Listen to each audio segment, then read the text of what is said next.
Hi friends, ration அரிசியில் ரொம்ப சாஃப்டான இட்லி எப்படி செய்கிறதுன்றது தான் நம்ம இந்த வீடியோவில் பார்க்க போகிறோம். அதற்கான மெஷர்மெண்ட் என்னென்னன்றதை நான் இந்த வீடியோவில் சொல்கிறேன். மறக்காமல் ஸ்கிப் பண்ணாமல் இந்த வீடியோவை ஃபுல்லாக பாருங்கள் ஃப்ரெண்ட்ஸ். மெஷர்மெண்ட் ரொம்ப முக்கியம், அப்போ தான் இட்லி நல்லா சாஃப்டாக வரும். நான் இந்த டம்ளரில் தான் இன்றைக்கி அரிசி மெஷர்மெண்ட் பண்ணியிருக்கேன். 4 டம்ளர் அளவுக்கு ரேஷன் புழுங்கரிசி, 1 டம்ளர் அளவுக்கு ரேஷன் பச்சரிசி. ஈஸியாக புரியணுன்றதுக்காக நான் டம்ளரில் மெஷர்மெண்ட் பண்ணியிருக்கேன். உங்கள்கிட்ட எந்த டம்ளர் இருக்கோ அந்த டம்ளரை நீங்கள் எடுத்துக்கலாம். 4 டம்ளர் புழுங்கல் அரிசி, 1 டம்ளர் பச்சரிசி. இந்த மெஷர்மெண்ட்டு தான் கரெக்டான அளவு. உங்களுக்கு அதிகமாக வேணும்னா நீங்கள் அதிகமாக அப்படியே மல்டிபிள் பண்ணிக்கலாம்.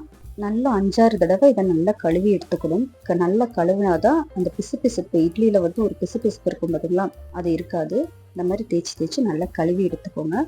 இப்போது நல்லா கழுவியாச்சு. இப்போது இதை நல்ல தண்ணி ஊற்றி ஊற வச்சுக்கலாம். ஒரு 2 மணி நேரம் ஊறினா போதுங்க. 2 மணி நேரம் கழித்து நம்ம உளுந்து ஊற வச்சுக்கலாம். உளுந்து வந்து நம்ம எந்த டம்ளரில் அரிசி அளந்தோமோ அதே டம்ளரில் 1/4 டம்ளர் அளவுக்கு உளுந்து நீங்கள் போடணும். 1 டீஸ்பூன் அளவுக்கு வெந்தயம் சேர்க்கணும். உளுந்து வந்து ஒரே ஒரு தடவை மட்டும்தான் வாஷ் பண்ணணும். ஒரு தடவை மட்டும் கழுவிட்டு நல்ல தண்ணி ஊற்றி அதை 1/2 hour ஊற வச்சா போதும். உளுந்து ரொம்ப ஊற தேவையில்ல. 1/2 hour ஊறினதுக்கப்புறமா நான் இன்றைக்கி கொஞ்சமாக அரிசி ஊற வச்சதுனால மிக்ஸி ஜார்லேயே அரைச்சிக்கிறேங்க. கிரைண்டில் அரைக்கல, மிக்ஸிலேயே ரொம்ப நல்லா அரைக்கலாம். மிக்சியில் அரைக்கும் போது நம்ம ஐஸ் க்யூப் போட்டுக்கணும். ஏன்னு வச்சுக்கோங்களேன், மிக்ஸி ரொம்ப ஹீட் ஆயிரும். அதனால் உளுந்து மாவு நல்லா வராது. அதுக்காண்டி ஐஸ் க்யூப் சேர்த்து அரைச்சிக்கோங்க. ஃபஸ்ட்டு 2 பல்ஸு சும்மா அரைச்சிட்டு அதுக்கப்புறம் ஐஸ் க்யூப் போட்டு நம்ம உளுந்து ஊற வச்சோம் பார்த்திங்களா, அந்த தண்ணியவே ஊற்றி நல்லா இந்த மாதிரி நைஸாக அரைச்சி எடுத்துக்கோங்க. அதே ஜாரில் அரிசி ஊறிச்சு பார்த்திங்களா, அரிசி இப்போ வந்து டோட்டலாக 2.5 மணி நேரம் ஊறிருக்கு. நம்ம 2 மணி நேரம் இருக்கும் போது உளுந்து ஊற வச்சோம், 1/2 மணி நேரம் கழித்து உளுந்து அரைச்சோம். இப்போ அரிசி டோட்டலாக 2.5 மணி நேரம் ஊறிருக்கு. இப்போ அரிசியை கொஞ்சம் கொஞ்சமாக தண்ணி சேர்த்து நம்ம அரைச்சி எடுத்துக்கலாம். அரிசியோட பதம் பார்த்தீங்கன்னா கொஞ்சம் லைட்டான குறக்குறப்போடு இருக்கணும். ரொம்ப வழுவழுவலுன்னு அரைச்சிடக்கூடாது. லைட்டான குறக்குறப்பு பதத்தோடு அரைச்சி எடுத்துக்கணும். இப்போ நம்ம எல்லாத்தையும் அரைச்சி எடுத்தாச்சு. மிக்சியில் ஆல்ரெடி நம்ம தண்ணி சேர்த்து தான் அரைச்சிருப்போம். அதனால் கொஞ்சமாக தண்ணி மட்டும் அந்த மிக்சியை கழுவி ஊற்றி சேர்த்துக்கலாம். உப்பு தேவையான அளவு சேர்த்து நல்லா கரைச்சி எடுத்துக்கோங்க. சில பேர் உப்பு போட்டு கரைக்க மாட்டாங்க, ஆனால் அது அந்த அளவுக்கு டேஸ்ட் இருக்காது இட்லியில். இப்போயே நம்ம உப்பு போட்டு கரைச்சி வச்சிட்டோம்னா நல்லா அதில் சேர்ந்து நல்லா டேஸ்ட் கொடுக்கும். இந்த மாதிரி நல்லா கரைக்கணும் பார்த்துக்கோங்க. கரைக்கிறதுல தான் அந்த இட்லி சாஃப்டே வரும். கரைச்சி முடிச்சதுக்கப்புறம் பார்த்தீங்கன்னா இந்த மாதிரி பபுள்ஸ் இருக்கும், அங்கங்கே இந்த மாதிரி பபுள்ஸ் இருக்கும். அந்த மாதிரி இருந்தாவே மாவு இட்லி நல்லா வருங்க.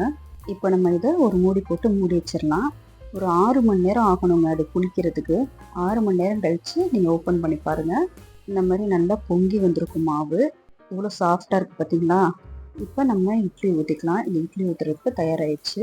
இட்லி ஊற்றுறதுக்கு முன்னாடி மாவை நல்லா மிக்ஸ் பண்ணிடணும். அடியிலேருந்து மேலே வரைக்கும் நல்லா கரண்டியை வச்சு கிண்டி எடுத்துக்கணும்.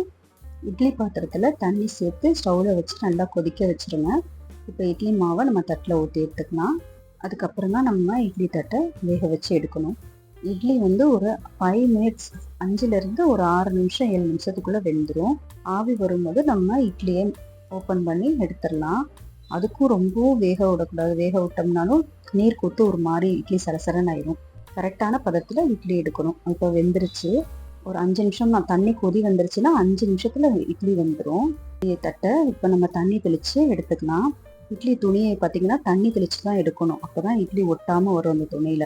பாருங்கள் ஃப்ரெண்ட்ஸ், எவ்வளோ சாஃப்டான இட்லி நல்லா வெள்ளை வெள்ளைன்னு வந்திருக்கு பாருங்கள். ரேஷன் அரிசியில், நம்ம ரேஷன் அரிசிலே ரொம்ப நல்ல இட்லி செய்யலாம். நீங்களும் செஞ்சு பாருங்கள். பிகினர்ஸுக்கு ரொம்ப யூஸ்ஃபுல்லாக இருக்கும். நான் சொன்ன இதே மெஷர்மெண்ட்டை ஃபாலோ பண்ணுங்கள். நீங்கள் எந்த டம்ளரில் அரிசி எடுக்கிறீங்களோ அதே டம்ளரில் 4 டம்ளர் புழுங்கல் அரிசி, 1 டம்ளர் பச்சரிசி, 1/4 டம்ளர் உளுந்து, 1 டீஸ்பூன் அளவுக்கு வெந்தயம். இதாங்க மெஷர்மெண்ட். இதை வச்சு உங்களுக்கு எவ்வளோ மாவு வேணுமோ அதுக்கேற்றாப்புல மல்டிப்ளை பண்ணிக்கோங்க. இந்த வீடியோ உங்களுக்கு யூஸ்ஃபுல்லாக இருந்துச்சுன்னா மறக்காமல் லைக் பண்ணுங்கள், சப்ஸ்கிரைப் பண்ணுங்கள், உங்கள் ஃப்ரெண்ட்ஸ்க்கும் ஷேர் பண்ணுங்கள். ஃப்ரெண்ட்ஸ் தொடர்ந்து நம்ம வீடியோ பாருங்கள். தேங்க்யூ.